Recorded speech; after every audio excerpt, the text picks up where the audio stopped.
everybody, it's Shrewboy313 and welcome back to Always Sometimes Monsters. Before I start anything, I would just like to say that the place that I usually use to record is currently being redecorated, so if you hear any echoes, it's just because my room is pretty much empty except for a mattress and a bunch of clothes hangers. But at any rate, before I get too off the track, in the last episode we arrived here in Salt City, and I can't remember what time of day it is, so I'm just gonna quickly take a look outside. I'm thinking it's nighttime, I'm not sure. But in the last episode we arrived here at Salt City.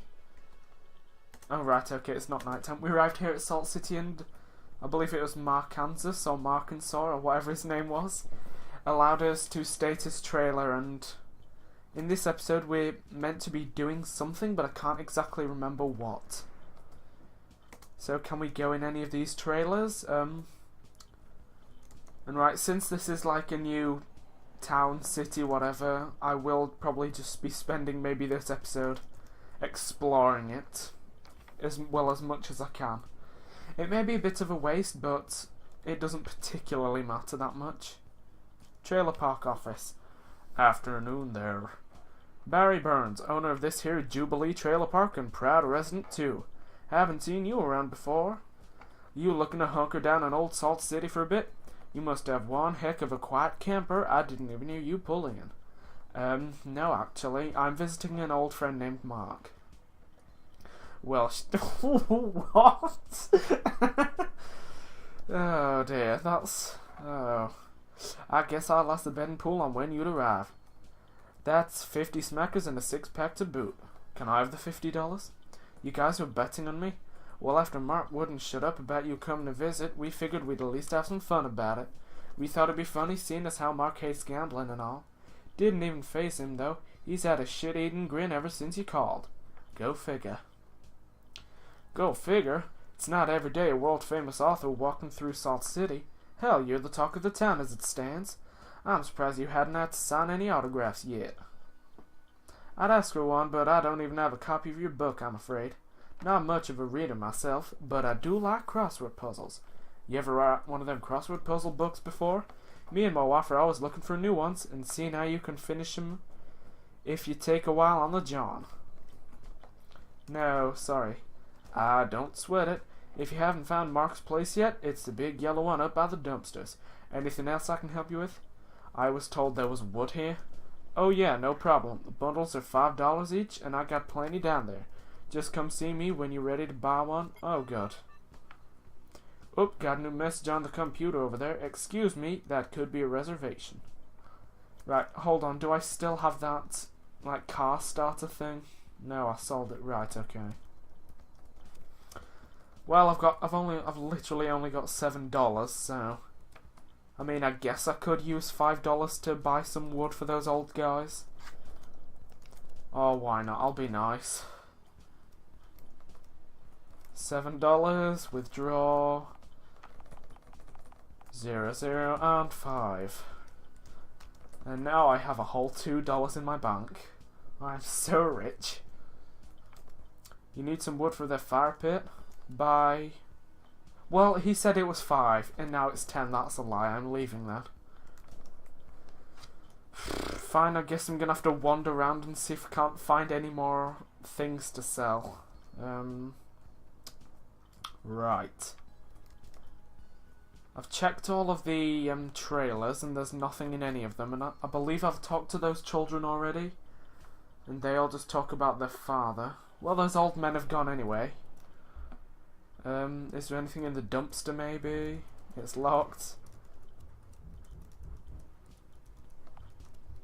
Yes, I figure I may as well dumpster dive for food. Oh dear. I have no shame anymore. I've got no money anyway. Did dumpster diving always take this long? Oh. Well, at any rate. Maybe if I click on things I'll find something. And where did Mark ever get to? He just wandered off and now I don't know where he's gone. Anything in here? What's this? Big Dog Boxing Club? Fighting Club? Whatevers. Right. Oh god, the developers are here as well. Do you even lift? Why does nobody have any action figures in here? I need money. Learn the lean, don't get hit. The trifecta of pain. Okay. So that was the trifecta of pain if you ever wanted to know. Oh, good. Be a Brocus from Broforce. Okay. You look like you'd use a little help in the ring. Take my old rulebook and study in a corner. Arch enemy Simon Craphead. Okay. The angry man gave you a boxing rulebook. Fantastic. Where is it? Boxing rulebook. Oh, it's just that thing on the wall. Okay, I'm okay. Oh, I'm not gonna have to fight anyone, am I? Oh, right. Well, I'll talk to people, see if we can get any more free stuff. Nothing.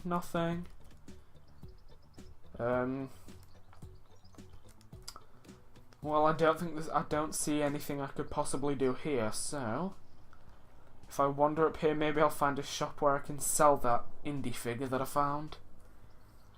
Ooh, can I break in here? Nope. He looks homeless. Too late for dealing, I've got a date. Meet in the morning, I'm okay. Sure, why not dumpster diving this one? And while he dumpster dives, I will take a quick drink.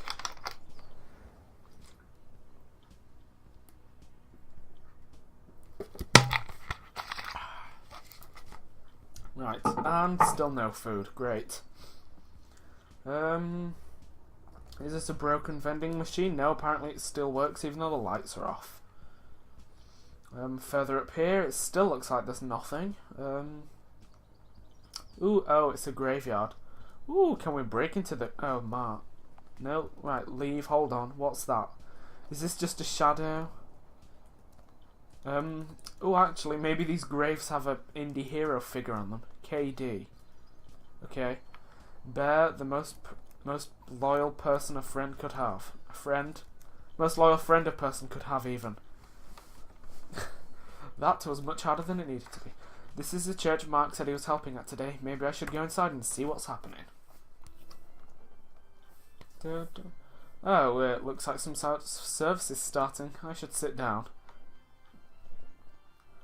I'm not going to do the generic preacher voice, don't worry. Thank you for coming on such short notice, ladies and gentlemen. God bless you each and every one for joining us on this unusual sunny afternoon. I know many of you'd rather be having fun or spending time with your family, but I have a very special sermon for y'all today. So I'm guessing they're southern even though I've given him this accent. You see, recently I've been very blessed indeed and want to share it with you.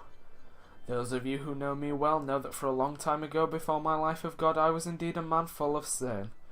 Drugs and alcohol consumed my life. Living for a pleasure alone, I was a shell of a person. With an ill temper and a lack of care for myself and the world around me, I was hell-bound for certain. I was so shrouded in darkness, so helplessly I submerged my own reckless life that I was blinded by darkness.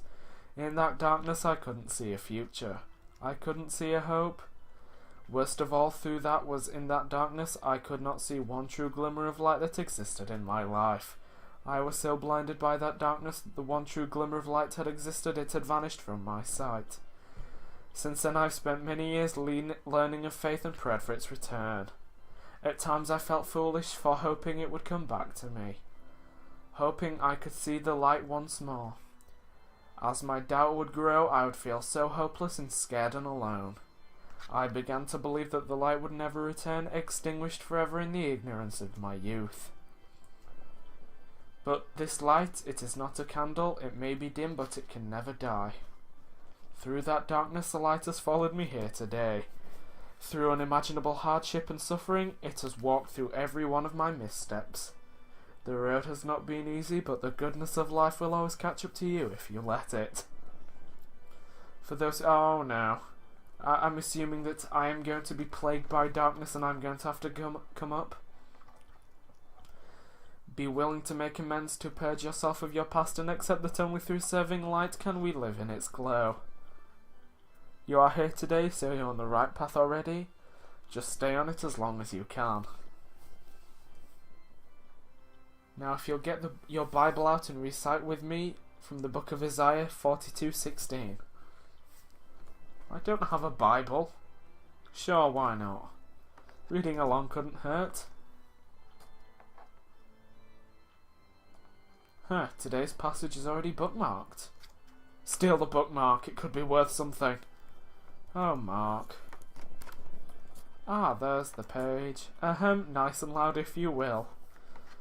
And I have caused the blind to go in a way they have not known. In paths they have not known, I cause them to tread. I make a dark place before them become light, and unleveled places become a plain. These are things I have done to them, and I have not forsaken them. I may have just read that wrong. My prayer for today is that you may find meaning in that. Thank you for coming. May Lord be with you. I'll be here for the next few hours if you need anything. Don't forget Jerome's coming around with oh God. Oh God, I've only got $5. Run. Where who? What? What's happening? Oh God. Panic. Break in, oh my God. Never did I think my most panicked moment would be in a church. Can I speak to this guy? Oh wait, is that... Oh, so you're a priest, huh? Oh, so is that Mark. Most priests are the hoity-toity, sin-fearing bureaucrats, so that makes most churches real dull to visit. Plus, I doubt they'd invite me given them my record of anything, but just about anyone can be a pastor if they believe. Think of it like a more fancy version of being the nutjob who stands on a soapbox ranting all day. Did you manage to catch the whole thing? I was hoping you'd come, but I didn't see you come in. What'd you think of it? Yeah, I got here just before it started. Sure, I'll be nice. Mark seems nice enough to me. It was great. Really passionate. Really? That's great to hear. You were on my mind. Oh, I don't want to bang you. When I look back on my life, helping take care of you was one of the few good things I ever did. Having you visit now, well, it's filling me with a real hope for the future. I don't know what to say. No need to say anything. You showed up, and that says enough. Say, when was the last time you did a proper confession? I know you've come a long way, and there's bound to be a few things weighing on your mind. What, in real life or in the game? Because in real life I've not been too bad, but in the game I have done some shady stuff. I don't know. Probably a long time ago, I don't remember. Well, there's no time to rekindle your connection with Lorde at the present. Get that fresh feeling again. No more sins weighing down on your shoulder. I sense you've got a lot weighing down on your mind. You could say it's biting down. Oh, Lord puns. Unless we confess our sins, they will haunt us and tear our body and spirit apart. I don't know how much of this you believe, but it's powerfully important to me. It was the first step in saving myself. It's really important to you, huh? Only 'cause I know it works. Having an opportunity to talk openly and honestly with God before we face judgment, it gives you a chance to atone for all you've done. Maybe it won't mean much, but in the great beyond, your efforts to remedy the wrongs you've done are everything.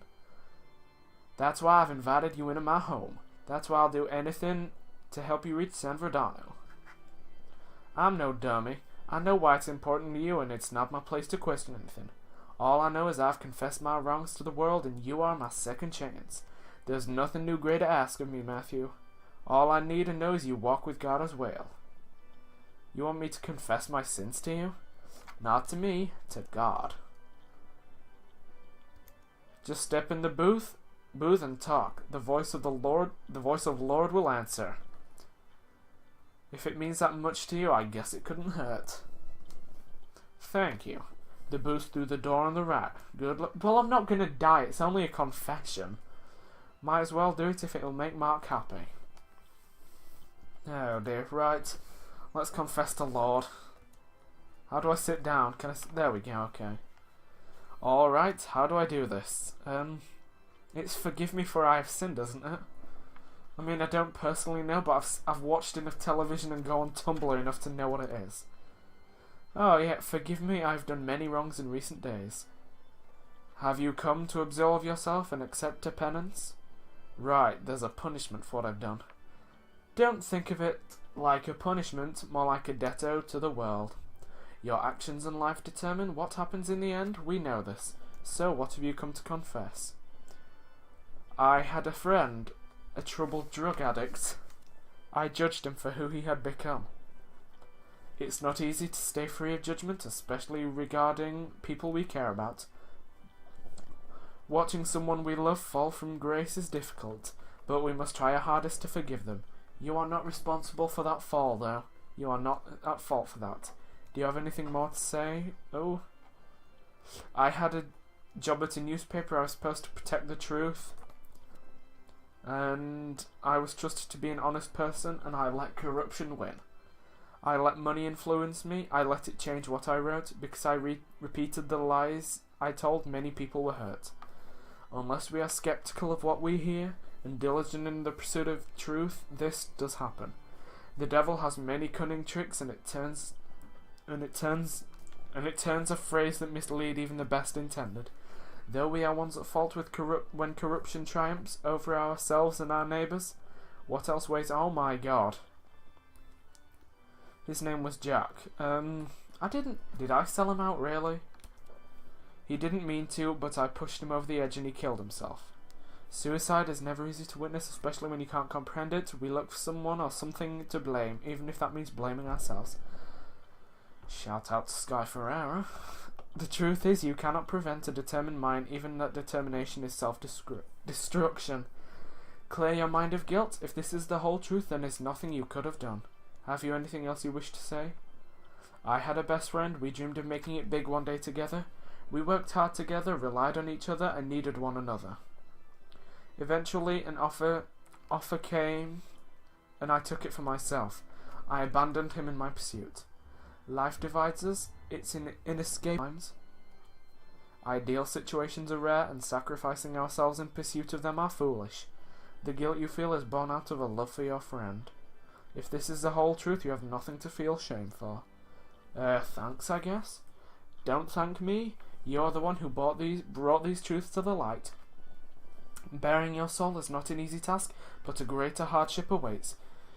If you truly wish to cleanse yourself of wrongdoings, then you must give up that which matters most to you. Nope. Search your heart and you will see that which has caused you pain. All you need to do from there is to let it go. Alright, goodbye. Well, after that slightly terrifying confession, and now that it's the evening of day 20, I'm going to leave it here for this episode, and so I'm going to kick things off next time talking to this guy. See you then.